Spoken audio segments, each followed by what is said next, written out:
नमस्कार, मैं श्वेता सिंह आपका स्वागत करती हूं। रात के 10 बज रहे हैं। आप आज तक पर दस्तक देख रहे हैं। आज दस्तक पाकिस्तान के उन हुक्मरानों के खिलाफ जो भारत को एटमी युद्ध की गीतड़ भभकी दे रहे हैं। आज एटमी युद्ध की धमकी देने वाले पाकिस्तानी हुक्मरानों को इतिहास याद दिलाने का दिन है, क्योंकि एक दो नहीं बल्कि 4 बार पाकिस्तान ने भारत से युद्ध करने की गुस्ताखी की। हर बार पाकिस्तान की गलतफहमी को भारत ने दूर किया और पाकिस्तानी सेना और उनके हुक्मरानों को उसकी हैसियत दिखाई। एक बार फिर पहलगाम आतंकी हमले की पटकथा लिखकर पाकिस्तान ने अपनी शामत को दावत दे दी। भारत की डिप्लोमेटिक स्ट्राइक देखकर पाकिस्तान को बखूबी पता है कि अब की बार भारत छोड़ने वाला नहीं है। यही वजह है कि भारत की जवाबी कार्रवाई के बारे में सोच सोचकर पाकिस्तानी हुक्मरानों और पाकिस्तानी सेना के होश फाख्ता हैं। भारत के हमले की आहट से पाकिस्तान में ऐसी घबराहट है कि एटम बॉम्ब चिल्लाने पर मजबूर है वो। अब सवाल है पाकिस्तान के खिलाफ भारत का एक्शन क्या होगा। इसका विश्लेषण हम वॉर रूम से करेंगे। हमारे साथ स्टूडियो में मौजूद डिफेंस एक्सपर्ट्स पाकिस्तान की धमकी और भारत के एक्शन को डिकोड करेंगे। अब दो चीजें याद करिए। प्रधानमंत्री नरेंद्र मोदी विश्व के मंच पर यह बताते हैं not an era of war. वो कहते हैं ये बुद्ध का देश है, युद्ध का देश नहीं है।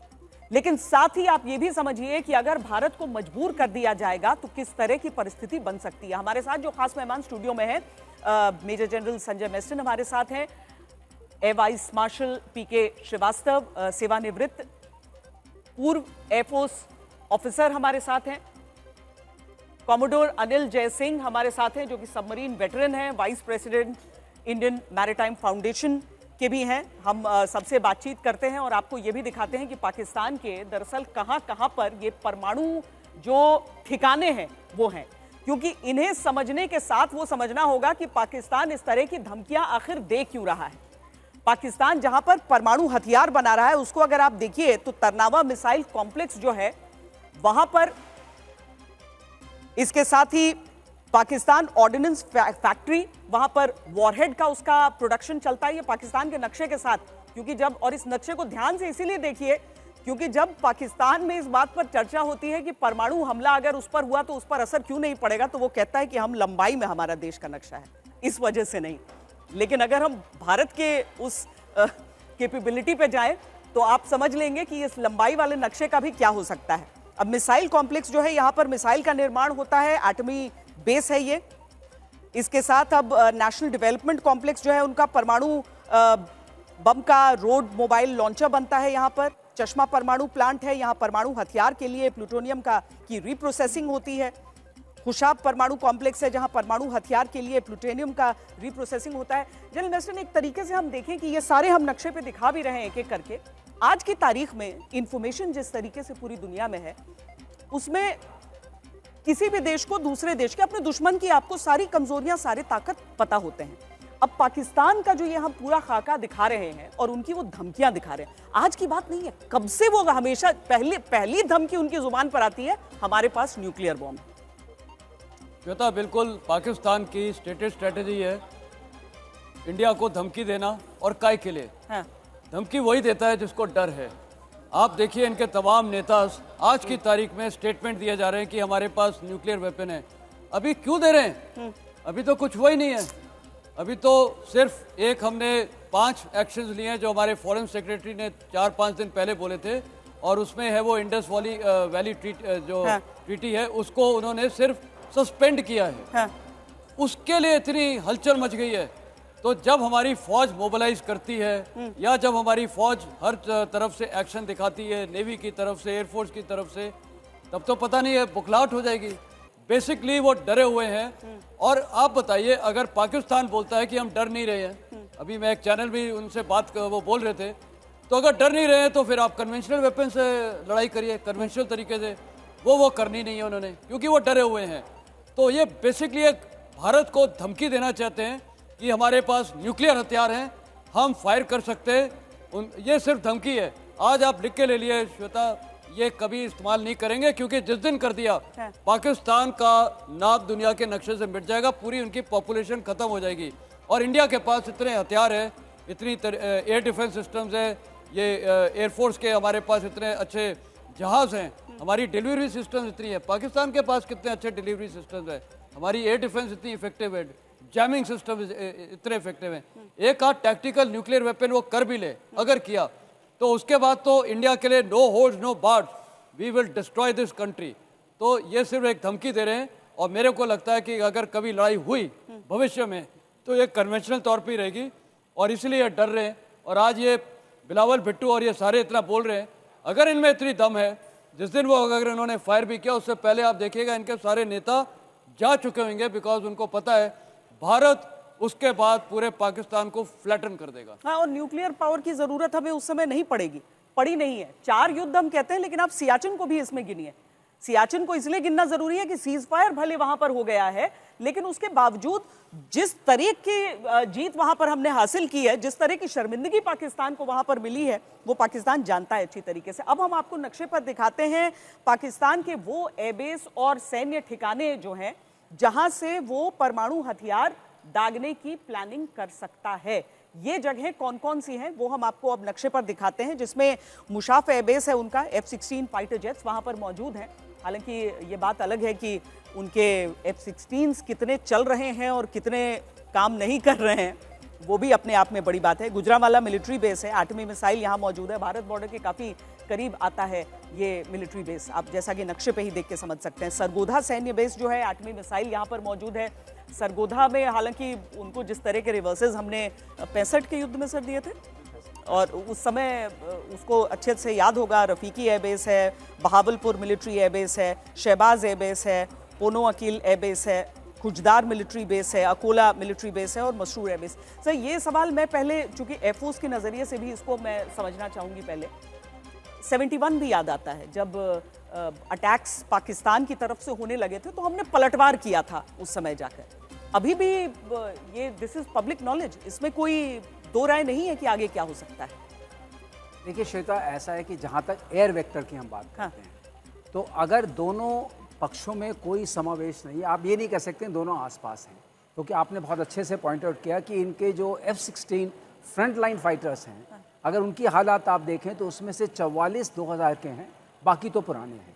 75 है और 44 निकाल दीजिए। 44 में अभी उन्होंने US पैकेज आने वाला है $470 मिलियन का, जिसमें स्पेयर्स, अपग्रेड्स और बाकी चीज़ें आएंगी। इसका मतलब इंडक्टिवली आप समझ सकते हैं कि उन जहाज़ों की हालत ठीक नहीं है, वो हालत ठीक नहीं है। अब हम आते हैं अपनी तरफ से, हमारी तरफ जो इनके जितने भी एयर बेसेस आप बात कर रही हैं, चाहे वो सरगोदा हो, चाहे वो मुशफ हो, ये सारे के सारे हमारे रेंज में हैं। जो हमारी मिसाइल्स हैं, जो हमारे पास stand off BVR beyond visual range missiles हैं, ये सब के जद में हैं, और ये बच नहीं सकते हैं अगर हम चाहें।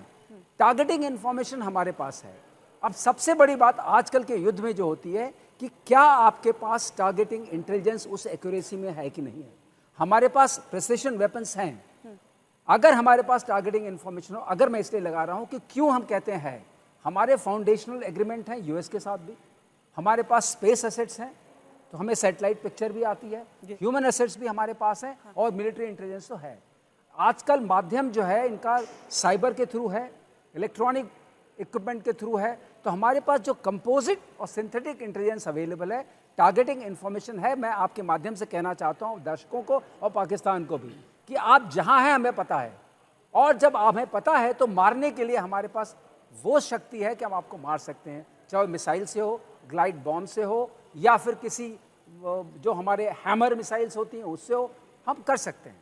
तो इसमें कोई शक नहीं है, और पाकिस्तान को ये पता है। अब वो ये क्यों कहते हैं हम न्यूक्लियर वॉर करेंगे, जब उनको पता है कि कन्वेंशनल वॉर जो है उसमें पहले एयरफोर्स आएगी, डेसिमेट करेगी, नेवी ब्लॉकेट करेगी, और इन्फेंट्री मूव करेगी, आर्टिलरी मूव करेगी फॉरवर्ड। तो कुछ भी उनके कंट्रोल में नहीं है, न तो आसमान कंट्रोल में, ना ये है। और जहाँ तक साइबर वॉर है, इलेक्ट्रॉनिक वॉरफेयर है, उसमें भी हम आगे हैं। फोर्स मल्टीप्लायर्स हमारे पास हैं।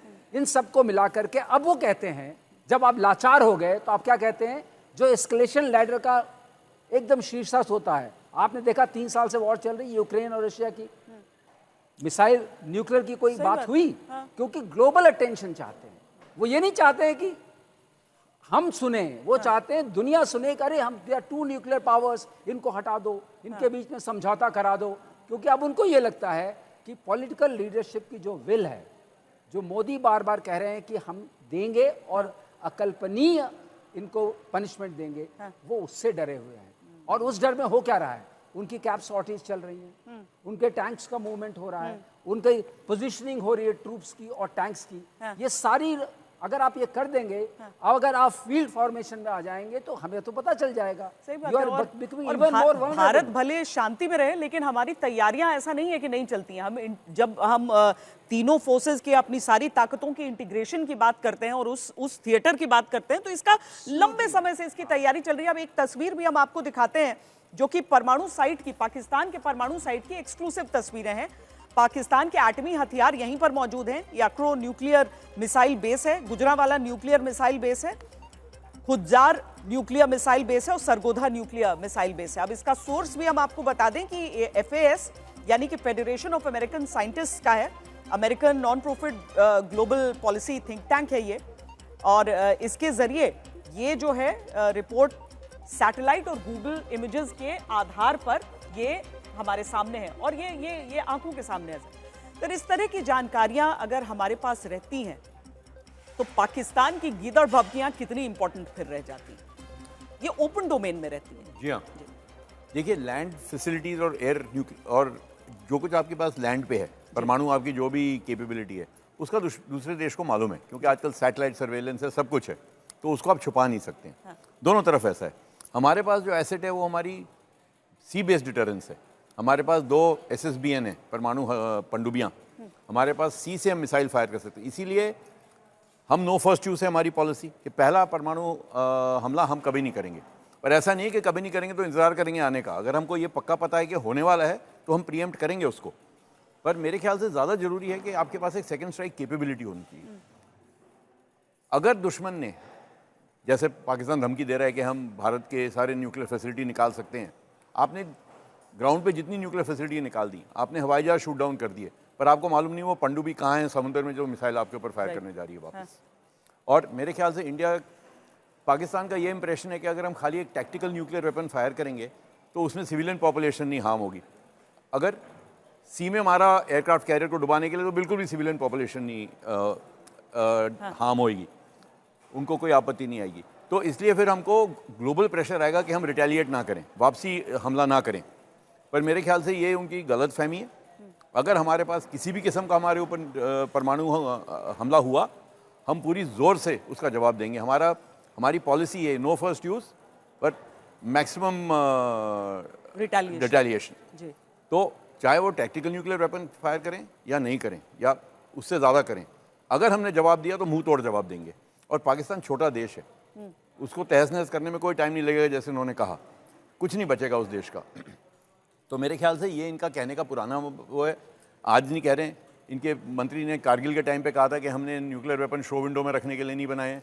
कल फिर यही कहा गया कि हमने न्यूक्लियर वेपन शो विंडो में रखने के लिए नहीं बनाए हैं। तो ये तो इनका रिटोरिक चलता रहेगा। मेरे ख्याल से इससे हमको घबराने की कोई ज़रूरत है नहीं। हाँ। क्योंकि इतनी हिम्मत नहीं होगी। न्यूक्लियर थ्रेशोल्ड क्रॉस करने के लिए बहुत हिम्मत चाहिए होती है। हाँ। वो ऐसे कोई छोटा मोटा हथियार नहीं है कि आपने चला दिया न्यूक्लियर वेपन क्योंकि आपकी मर्जी है। डेटरेंट ज़्यादा है, रोकने के लिए। और फैसिलिटीज़ जो हैं, जैसे उन्होंने कहा, न्यूक्लियर बॉम्ब फायर का एक पूरा इकोसिस्टम होता है। न्यूक्लियर वेपन का ये नॉर्मल मिसाइल नहीं है जो आप फायर करें। एक वॉरहेड होना चाहिए, वॉरहेड कहीं से आएगा, मिसाइल कहीं से आएगा, वो कहीं जोड़ा जाएगा, वो किसी लॉन्च प्लेटफॉर्म पे लोड होगा।